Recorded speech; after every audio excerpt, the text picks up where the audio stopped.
Okay, let's do the Druid achievement. I'ma end your whole carrier. Attack with interceptors 80 times, and then 160 times. Now the good news is this is another one of those that just builds up over time. You play Druid, you play Protoss, you play the carriers. Eventually you'll get it.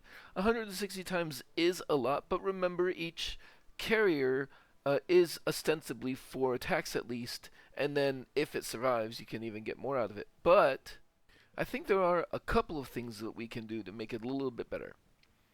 So I'm running most of the Protoss cards. I'm not running the Immortal or the Void Ray just to make Chrono Boost a little bit more consistent.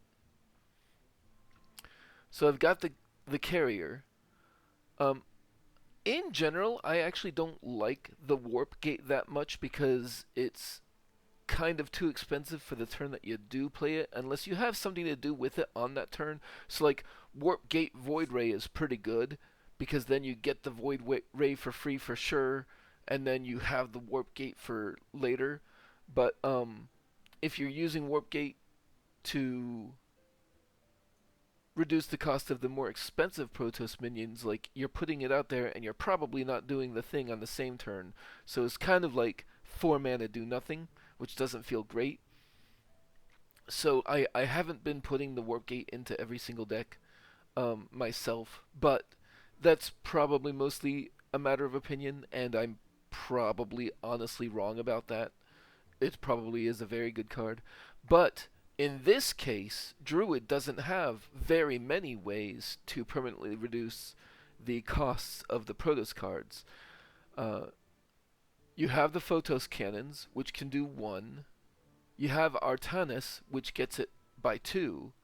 But then you don't even really have Discovery within Druid so much. So you can't pick up like the Sentry from Priest or the other spells from Mage that could reduce your cost. So you do get the Pylons, which temporarily reduce their cost. That helps. But otherwise, you just have to increase your own mana crystals on your own.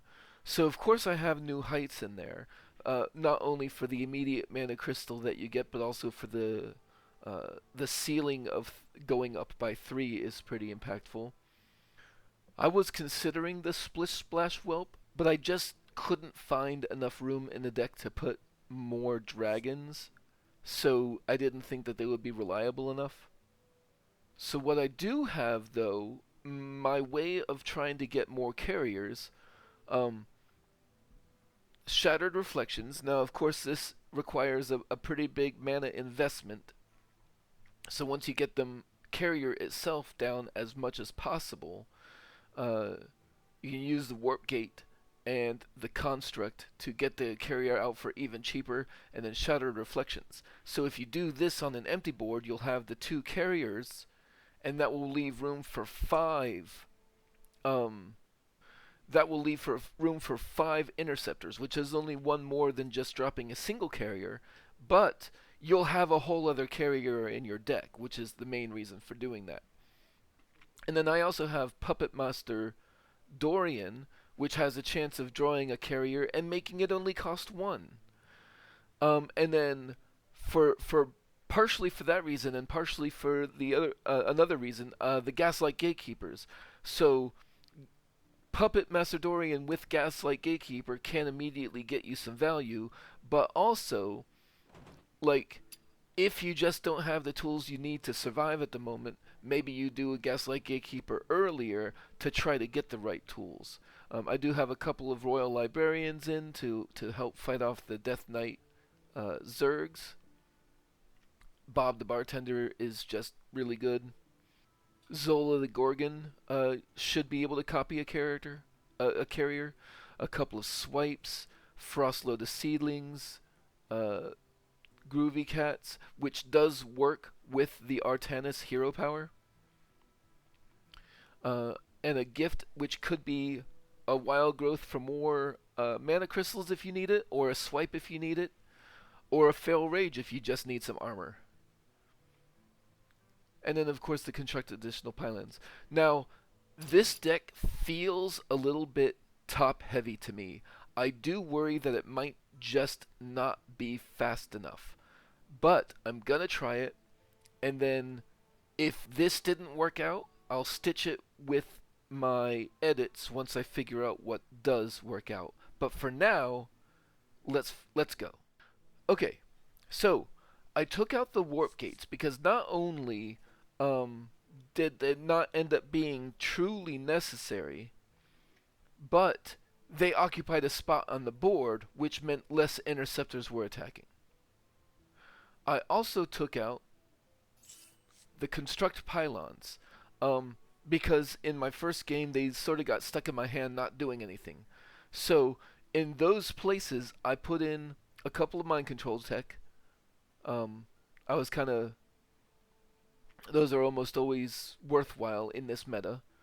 I put in a Dreamplanner to give options to control to survive or control the board, and I put in an E.T.C for basically tech options. Rustrot Viper in case of those weapon rogues, Kil'jaeden in case of deck destruction or plagues, and Yogg-Saron mostly in case I need another mind control option. So I made 14 progress on that game, getting myself up to 23, but I bet I can do a little bit better. So this is technically attempt number 2, but more of an improvement than an entire rebuild.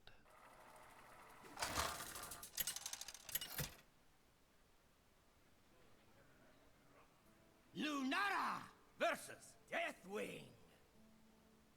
You make my blood boil. My heart is one with the eternal forest. With the warrior, I think we're just gonna throw all of this away and hope for better early game options.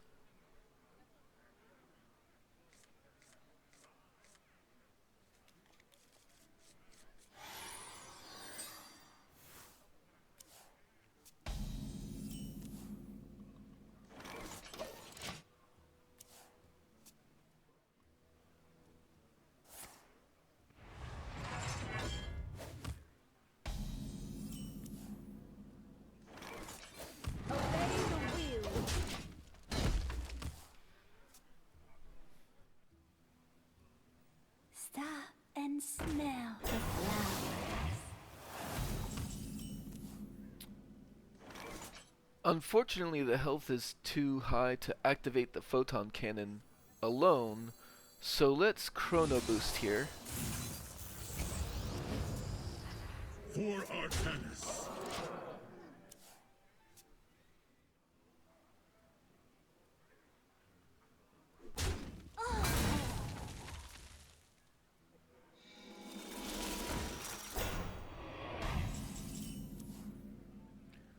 Now, that will help us activate the Photon Cannon. Operation.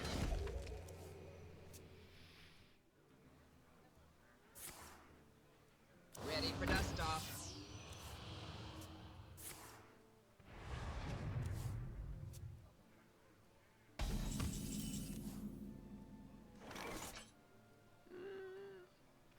I think we have plenty of cards in hand. I think I want a Wild Growth here. And then I can activate another Photon Cannon. And then that way next turn, Artanis is an option. Ready for dust off. In the rear with the gear. Raven online. I would say Artanis is a good option. For Artanis. For Artanis.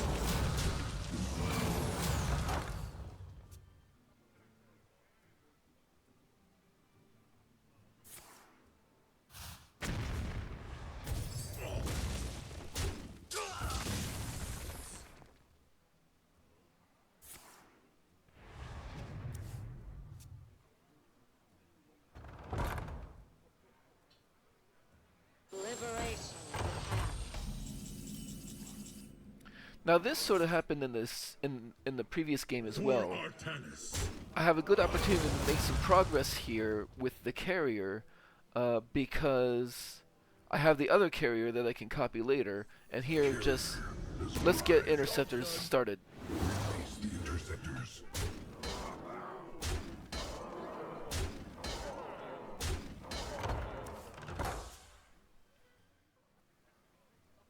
Action. Act. Perfection. Liberation.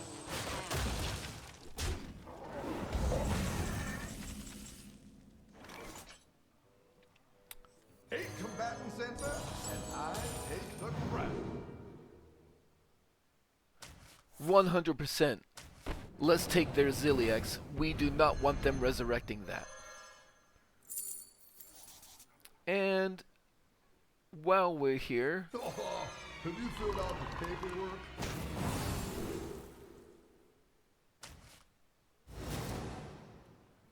a couple of consecrations is not that bad.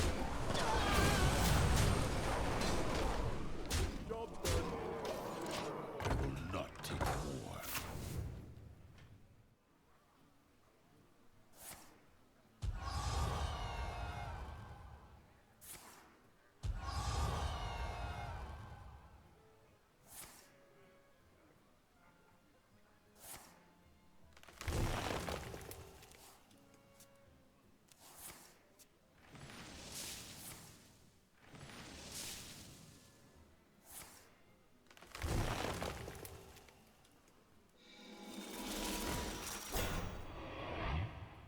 Ready for dust off.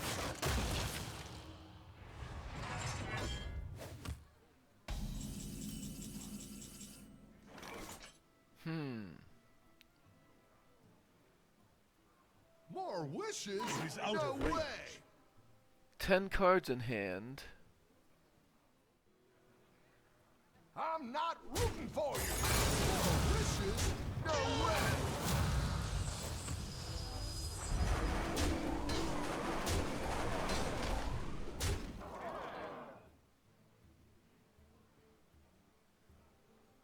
I'll do this, honestly, basically just to not have all 10 cards in hand.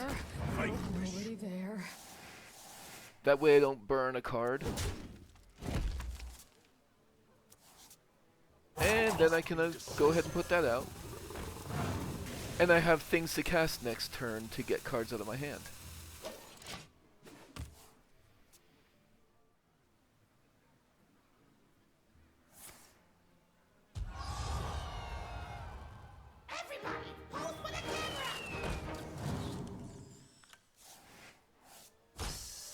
Such a perfect specimen.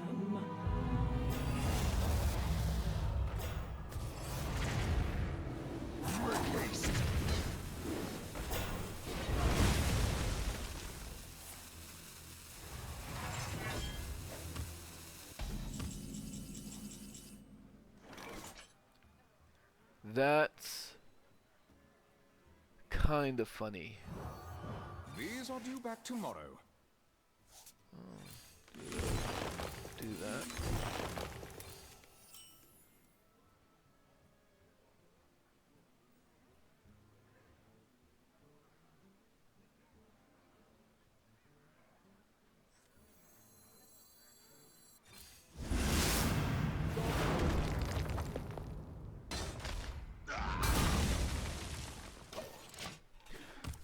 The kind of funny part was I had just shuffled away both of my mind control techs.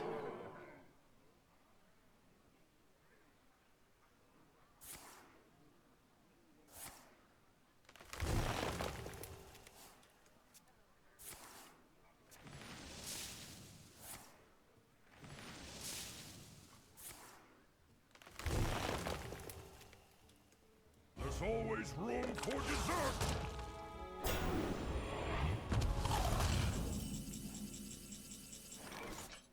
You're merely a pawn for Is the someone puppet. there? No, nobody there.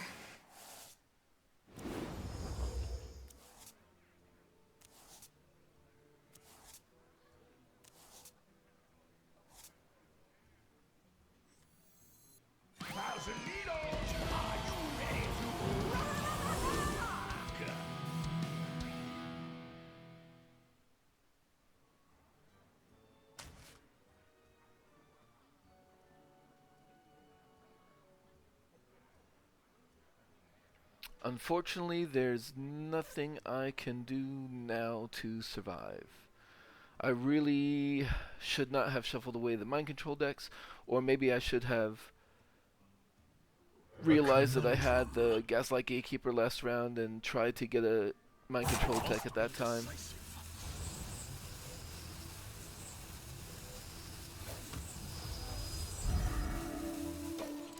But yeah, I'm dead on board.